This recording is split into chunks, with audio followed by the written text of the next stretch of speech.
भारत एक कृषि प्रधान देश है और माना जाता है कि ये युवाओं की आबादी वाला एक बड़ा देश है। बावजूद इसके आज भारत का एक बड़ा युवा वर्ग बेरोजगारी से परेशान है। आज हमारे पास खेती करने की अलग अलग विधाएं मौजूद हैं, जिनको रोजगार का माध्यम चुन हमारे युवा न केवल अपनी बल्कि समाज और पर्यावरण की भी बेहतरी का काम कर सकते हैं।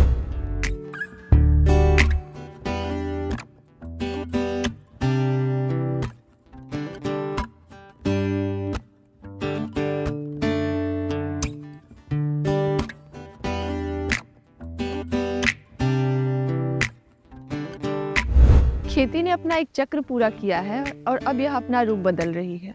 पिछले कुछ दशकों में हरित क्रांति नुकसानदेह साबित हुई है।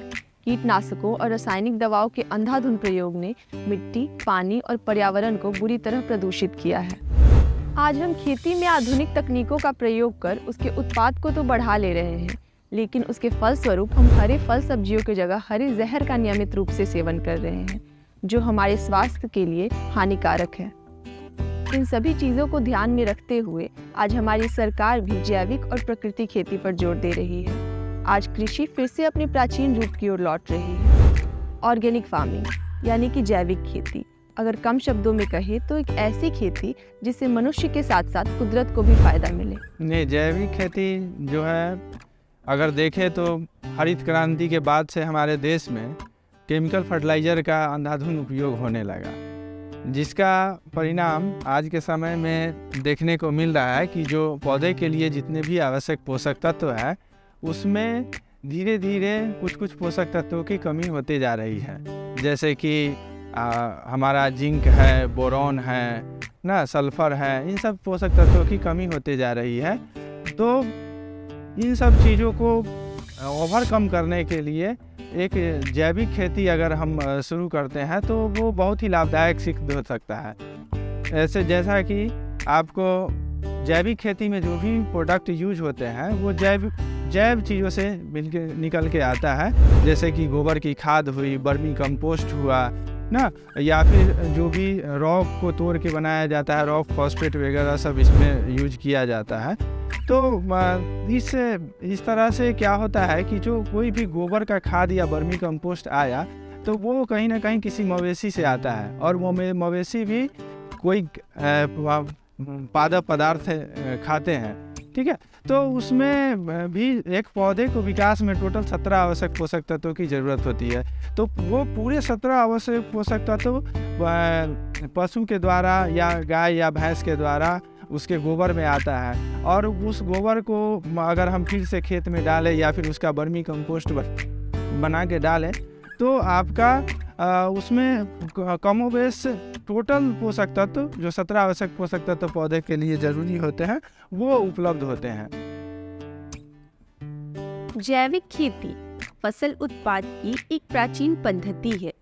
इसमें फसलों के उत्पाद में गोबर की खाद, कंपोस्ट, जीवाणु खाद, फसलों के अवशेष और प्रकृति में उपलब्ध विभिन्न प्रकार के खनिज पदार्थों के माध्यम से पौधों को पोषक तत्व दिए जाते हैं। इसकी सबसे बड़ी खासियत यह है कि इस प्रकार की खेती में जिन भी चीज़ों का प्रयोग होता है वे सभी जैव चीज़ों से निकल कर आती है, और इसके साथ ही यह प्राकृतिक अपशिष्ट प्रबंधन का भी काम करती है।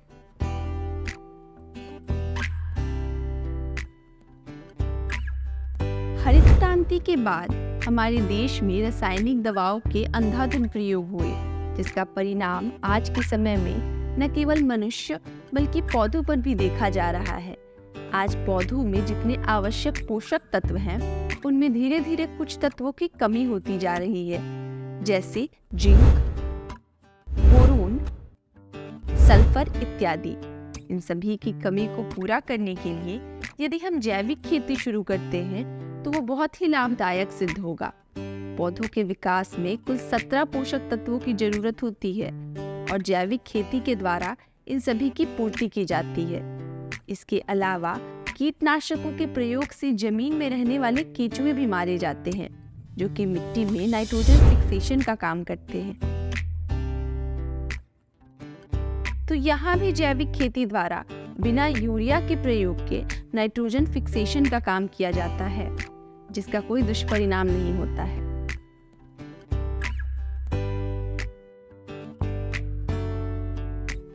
जैविक खेती करना बहुत ही आसान है। इसके लिए कुछ महत्वपूर्ण पहलुओं के अनुसार काम करना आवश्यक है, जिनमें मिट्टी की जांच और जैविक खाद बनाना शामिल है। यहाँ तक कि इसमें पौधों के कीड़ों से बचाव के लिए भी बनाए जाने वाले कीटनाशक और फफूंदनाशक पौधे द्वारा ही तैयार किए जाते हैं।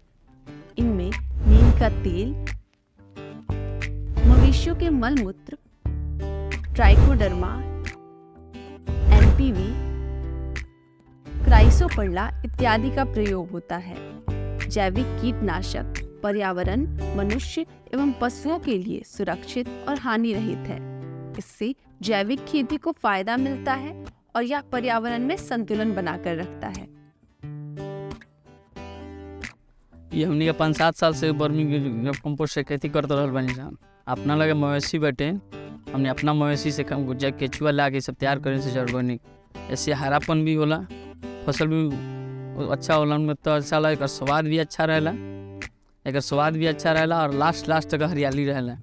ये में हमनी के गन्ना लगेले, वैसे में प्याज भी खेती हो जाला, बीच में मक्का भी लग के हो जाला। वैसे हरापन रहेला, ऐसे हमने अपन खेती कर रहल बानी सन। से आज के समय में युवाओं के लिए जैविक खेती कम लागत में एक अच्छे रोजगार की तरह उभर कर आया है।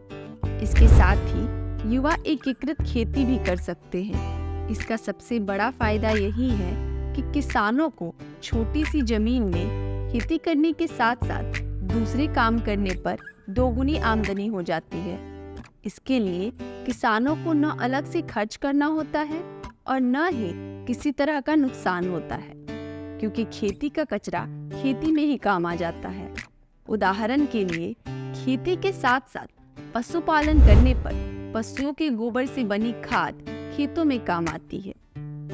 बात करें पूर्वी चंपारण की, तो यहाँ के किसान पीढ़ियों से जैविक खेती कर रहे हैं। हरित क्रांति आने के बाद भले ही किसानों का झुकाव आधुनिक खेती की ओर ज्यादा देखा जा रहा है, लेकिन अब भी इस इलाके में कुछ ऐसे किसान हैं जो दैनिक जीवन में जैविक खेती कर अच्छी कमाई कर रहे हैं, जिसमें एक नाम रामपुर खजुरिया के निवासी धीरज कुमार मिश्र का भी आता है, जो मिश्रा कंपोस्ट के माध्यम से जैविक कृषि को बढ़ावा दे रहे हैं। इसके अलावा पिपरा कोठी के कृषि विज्ञान केंद्र में भी इस पर काम किया जाता है। हमारे युवा अगर चाहे तो यहाँ से इसके बारे में विस्तृत जानकारी लेकर अपने कृषि का विस्तार कर सकते हैं। जैविक खेती सिर्फ खेती का एक तरीका नहीं, यह जीवन जीने का एक तरीका है। इसमें किसान प्रकृति के साथ काम करने में विश्वास रखते हैं, उसके खिलाफ नहीं। आज स्थानीय और अंतर्राष्ट्रीय स्तर पर भी जैविक उत्पादों की अत्यधिक मांग है, लेकिन इसमें सफलता की यात्रा इतनी आसान नहीं है। शुरुआत में काफ़ी चुनौतियाँ आती है। लोग इन तरीकों को लेकर आशंकित रहते हैं और सोचते हैं कि बिना रसायनों के प्रयोग के पर्याप्त भोजन का उत्पाद नहीं किया जा सकता है। लेकिन युवा अगर कड़ी मेहनत और दृढ़ संकल्प से इस पर कार्य करे तो जैविक खेती के माध्यम से वह अपने जीवन में एक बड़ी उड़ान ले सकते हैं। जैविक खेती के लाभ खेत से परे है। स्थानीय किसानों की मदद से हमारे युवा एक अधिक न्याय संगत खाद्य प्रणाली बना सकते हैं, जो मनुष्य और ग्रह दोनों के स्वास्थ्य को महत्व देती हो।